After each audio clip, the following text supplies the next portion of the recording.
I often take a strength-based approach when working with clients who are struggling with anxiety or self-confidence.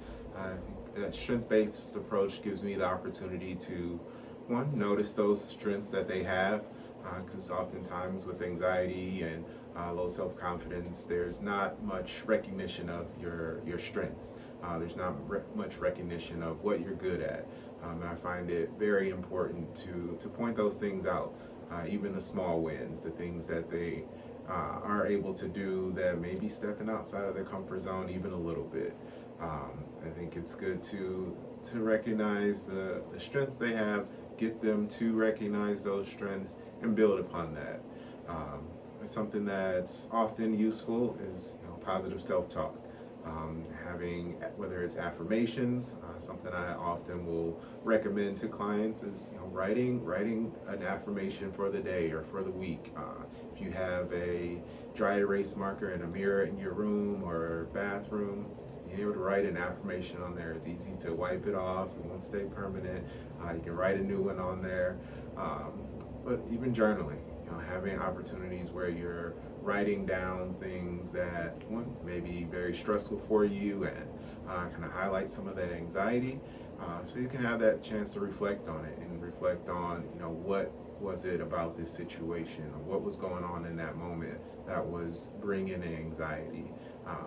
As you recognize that, giving you the opportunity to kind of work on that trigger, whatever that trigger was, whatever that situation was that caused anxiety. All right, we can start to address that, and be able to handle it in more of a healthy way. Other thing is, giving yourself credit for the positive things that you're doing, giving yourself credit for the growth that you're making.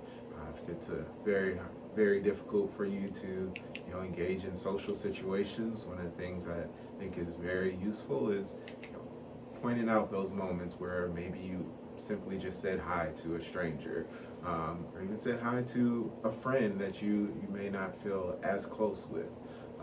Just that small moment is a win. Giving yourself the credit for the wins, being able to recognize those strengths, being able to build upon those strengths, build new strengths, and have those as a way to build that confidence even more. And a big part, as I may have mentioned before, is working on the self-judgment.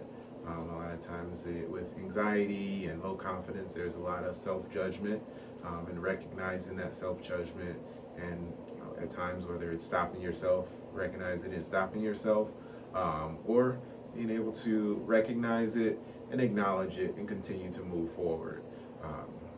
It's a really big challenge to build confidence. It can be a big challenge to get through anxiety, especially high anxiety, but having the motivation to just start.